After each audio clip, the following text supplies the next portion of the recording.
And welcome back to the Citizen Channel and our penultimate Premier League player rating show of the season 23-24. Spurs 0, City 2 on the 14th of May 2024, 8 p.m. Matchday 37. We won't talk about the story of the game. This is the player ratings, so I'll give you my thoughts on a hard-fought victory and a very welcome victory. Of course it was. We've got Simon Bajkowski in the chair for the Manchester Evening News giving the ratings. A strange game to rate this, I thought, because a lot of players have not been mean to, but certain errors sort of pushed their score down a little bit, apart from other players who, of course, were pushed up with certain skills and certain, let's talk goalkeepers, if you like. But it's a difficult game to mark, because I don't want to do too down on any of them last night, but there were two or three players who perhaps were below par. But we'll talk about it anyway. We'll look at Simon's ratings, then I'll give you my little views as well. Give us a like, guys, if you can. Right, Ederson. Simon said wasn't happy to come off. He wasn't, but took a serious blow from Romero and couldn't be risked. Did well before that. Yeah, I think he had someone said he had a really swollen eye. We'll have to see what's happening for Sunday, won't we? Many people, again, will be saying, well, we'll stick Ortega in anyway. But Ortega's got the FA Cup final, so it's a little bit different, isn't it, with Ederson? If he's fit, he'll play Sunday, I think. I thought he played extremely well. Very brave, of course. Very brave indeed. In a different way to Ortega. Positioning-wise, I think both keepers were outstanding, and Ederson was the same. He made an okay save in the first half from distance. In the second half, a couple of nice blocks as well. So, yeah, it's time to give him a 7. I'm going to give Ederson an 8. I thought he was excellent before he come off. I thought, we don't know what may have happened if he'd stayed on, but if there's any doubt about his fitness, he had to be taken off, and he was angry about that, and I fully appreciate why, in fairness. When you've got Ortega replacing you as well, it can't help, does it? Especially when he has a last 40 minutes like he did. Anyway, Simon's given a 7, I give him an 8. Walker, yes, Simon said, got some promising areas high up the field, but unusually didn't look to shoot. Yeah, thank God for that. Kept busy on some watch at the other end. Yeah, I thought that the first 15-20 minutes we were finding a lot of space down that right, and he made the wrong decision a couple of times. He had a chance to move in. Now, probably Walker again. He's apparently carrying an injury as well, which doesn't bode well for people like Lewis. And for me, it doesn't say too much about Stonesy either, because of course, if Stonesy's not being considered, he can't be quite right. But defensively, I thought it was okay, Walker. But as I say, I was a bit frustrated with him when moving forward. His final ball was pretty awful. But we know that anyway, don't we? He's always been the same. But Simon's given him a 7. I'm going to give him a 7 for his overall defensive play, perhaps. And yes, Son was quiet. It might have been him. It might have been someone else. But I'll agree with Simon on that one. Diaz, a shaky performance, said Simon, making uncharacteristic errors that put City in more danger than they needed to be. And yeah, again, a very in and out from Diaz. A couple of nice blocks and strong when he needed to be. And I thought he started off extremely well, but then sort of really went off. And yeah, it's one of those Diaz performances we do see where he's not quite at it.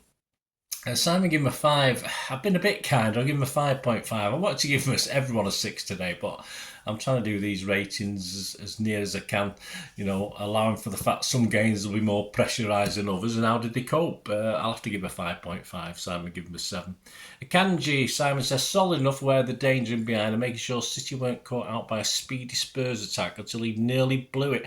Akanji's another one. He was absolutely brilliant for most of this game. The first half, when City were a bit under the cosh at times, he was excellent. I was doing little, because I wasn't at the game, I do little ticks on a piece of paper. I was doing tick after tick.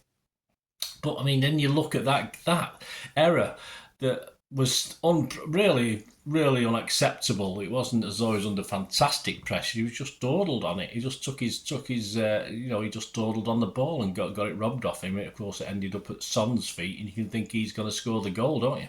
But that could have cost us the title. So you can't be overly pleasant. So I think he was hitting a 7 to an 8 before that incident, but I've got to mark him down for that. I mean, Simon's given him a 6. I give him a 6. You got to be 100% concentration, especially when getting you're 1-0 up in such a game like that. He's got to be at it, and he just wasn't aware what was going on around him, and that's why I've only given him a 6. He probably would have got a 7 to an 8, I think. Otherwise, Guardiola Simon said defensively improved on the weekend, even if he couldn't match his 2 goals. Needed a cool head, and he had it. Defensively, I thought it was excellent. Yes, some lovely movement into midfield as well. But another one with a couple of ticks on here in that first half. Played very, very well. Had one half chance. It was difficult. Perhaps he could have got that back to Haaland. But he can't score every game, can he, Bernard? Come on, don't be cruel. But he has to know when to try to score. I think that's the point we've got to get into his head. It's very, once you've scored a goal, it's very easy to think I'll do it again and again and again. So he's got to make that decision. But still a good game, I thought, overall. 7 from Simon, a 7 from me. Rodri wasn't at his best, but he's good. He's still better than most people's. Great, keeping City ticking along for his 73rd game unbeaten. Well, that's true, Simon. I just thought most of the game passed him by. He doesn't cope as well with these teams that can move it around at pace and be very physical in that middle. You don't see him; he's not as obvious and important to City when you're playing someone like that. And Postecoglou with that midfield, I think, sort of played Rodri sort of kept him a bit stymied, kept him a bit stuck for me. Although Simon's given him a 7, I thought, and he did lose the ball in a couple of poor areas as well, where we did struggle to defend again. No doubt in the effort, but I want to give Rodri a 6 today. But I might have missed something with Rodri. But I watched a few bits back, and I'll stick with 6. Simon give him a 7 today. Kovacic, guilty of losing possession too often in the first half, said Simon, although never stopped battling and improving in the second half. Now, again, I had him down for a couple of ticks in that first half. I thought he did okay. As I say, where Rodri was struggling a little bit, I thought Kovacic was a bit better. Simple as that. I thought he started well. Perhaps for me, he slowly lost a little bit of influence as the game went on. But Simon's given him a 6. I've given him a 6.5. KDB wasn't on it much of the night, trying to find a Hollywood ball for Haaland, said Simon, that he never managed. Then he set up Haaland for the goal. Was that the Hollywood thing? Well, he's actually timing of his run to get the ball. He was apparently onside, even though I've seen pictures, I don't know who they were from, some bloke trying to do all degree angles showing that he might have been offside, but he's probably an Arsenal fan. It doesn't really matter. A scattergun approach, I'd call it, from KDB, a hopeful one. A lot of balls cut out, which meant we lost the ball and gave Spurs the ball, and they had more possession than us. And some of it was perhaps KDB trying to be too clever at times. But thankfully, the scattergun approach worked once at least, didn't it? So that helped at the end. If a mistake by Kanji is bad for him, then obviously getting an assist is good for Kev. So Simon's given him a 7. I've given him a 7 as well. Bernardo ran and ran and ran.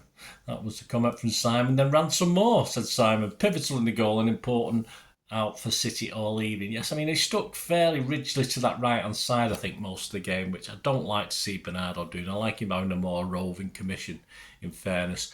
I don't think it was that his best. But again, he's doing a job for Pep. He can only do what he's asked by Pep. So at the end of the day, you've got to take that into account as well. But he was there when we needed him. Simon's given him an 8. I've not been as high. I've given him a 7.5, but he did the job Pep wanted him to do. Foden, Simon said, didn't pull off anywhere near what he wanted to, but was always involved looking to take responsibility. He was, absolutely. His commitment helped earn the goal. It did. He never stopped. Turned into a couple of dead ends. I noticed, again, losing the ball in key areas, a bit like one or two other City players. But he didn't stop, persistent as well. And of course, he got what officially sort of set up one, did you? Almost set up one and officially got the other, if you like, with Doku involved as well. But persistency paid off, and just when he needed him, that's when he pulled. That's when, as the game draws longer, that's when he can produce the sort of Hollywood pass, if you like, through to Doku. Doku had plenty to do, of course, in that 89th minute, but. Yeah, I was happy with Foden last night, although I say not everything worked. 8 from Simon, a 7.5 from me. Haaland, a frustrated figure, said Simon in the first half, but came to life in the second and scored 2 goals to win the game. Yeah, I thought a couple of nice drop backs, and he had a tough game against his marker, which he does sometimes. A good, not a bad player. I can't remember who was marking him now off the top of my head, but some nice little touches as well. I think the lead up to one of the goals, he was actively involved as well in it. I think it might be the one he actually scored in the end, but. Great penalty under pressure. Fantastic. In fact, probably one of the best penalties I've seen him take. If you can do that all the time, absolutely fine. No keeper's getting to that. A great power, 3/4 of the way up the net, reasonably in the corner. Even if the keeper had picked the right way, he wouldn't have got to that one, I don't think. So more of those penalties early, because he usually put them along, he usually P-rolls them, doesn't he? So I'm happy with that. And a great penalty under pressure, of course, to clinch the game. It was very important. We still had 10 minutes injury time to play. Fantastic. Simon's given an 8. I give him an 8. On to the subs, and of course, big special mention for Ortega for Ederson. Did brilliantly save from Kulusevski, said Simon. He did early on, sort of stuck between his legs, good positioning, quick movement, make sure he got it. And then a match winner from Sonny saved, which he was. Again, I've analysed that back, and as I said with Ortega, I think one thing both keepers did very, very well is positioning wise. Get your position right. You make the striker or the person who's going to shoot make a decision. Now, Son probably picked the wrong side. If I'd been Son, I would have put it right rather than to the goalkeeper's left, rather than to the goalkeeper's right, which is where he did put it. He got blocked. Just great positioning. If it doesn't hit you, it goes in the net. It's as simple as that. But you make the striker, you make the attacker make that decision, and just great positioning. I think that was his third great save, I think, on the night. Absolutely fantastic from Ortega. Under those circumstances, coming on in that situation, and again, a high-pressure game like that, absolutely fantastic.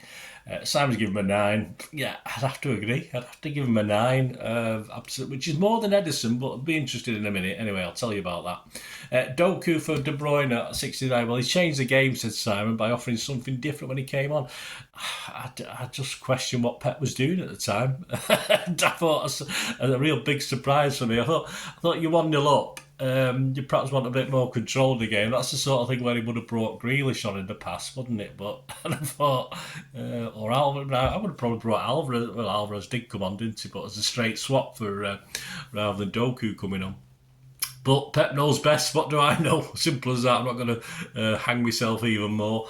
8 from Simon, a good 7.5 from me, because for that effort as well. Of course, he didn't score the goal, but he certainly won the penalty, didn't he? Absolutely. And apart from that, yeah, a couple of things where he tried to. He's not very good at holding the ball. He's not very good at, even when we goes to the corner, he ends up giving it back to Spurs. But hey, so what? Alvarez for Haaland was too late to mark at 90 minutes. I'm not sure. I think most people would have given this Ortega the player of the match yesterday. Simon has. He's got his highest score. I'm going to be a little bit different because people tend to forget what good Ederson did before he had to come off. Haaland was up there close for his coolness and calmness, but for me, I'm going to give, even though Ederson's got an 8 and Ortega got a 9 from me, I'm going to give both keepers my man of the match. I thought brilliant display from both. What a privilege it is as a team to have 2 keepers of this ability, and say they have their faults, of course they do. But as I said, as far as being a keeper and positioning wise, you can see both keepers are trained together, work together, and that's what they do. So I'm going to give both my man of the match. Anyway, so please check out my story of the game. Obviously, I'll harp on about Ortega and Ederson probably again in that. Please join me for that. Give us those like, guys, as well. Please, if you are new to the channel, push that subscribe button, push the bell notifications. Everything City past, present, as long as my heart can keep going with this.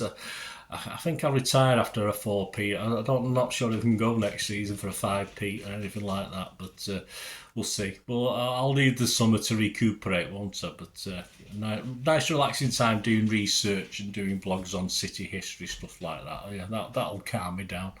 Anyway, so join me, guys. If you do look at the channel, there's stuff on film and TV as well. Another passion of mine. I have to relax somehow. So have a look at that. And if you've any interest, please check that out. Or you know someone who might be interested who's not a subscriber, ask them to check it out as well. That'd be fantastic. Coming soon, of course, we've got the Pepsi 11 for the West Ham game, so that'll be interesting. And please follow me on X and TikTok, where I have the same address at Bernard_Duneen, and I'm also on Facebook. And if I've got a couple of plans for hopefully for next season. If you any need or want, or you like what I try and do, if you want to support me in any way or even sponsor the channel in a way, please get onto me through those various outlets. Those direct message me, Facebook or Twitter, or even on YouTube. Let's have a chat. If you want a shout out or anything putting out there for an organisation or a personal thing, just let me know. And of course, there'll be shows all through all through the summer before next season. A lot of history stuff, but I'll do updated when player leaves and player goals reviews and stuff like that. So please, just check me out, guys, and anything like that, I'd be most welcome. So we'll be again. Oh, that's one thing. Don't want to please stay safe, Blues. Come on, City. Bye for now.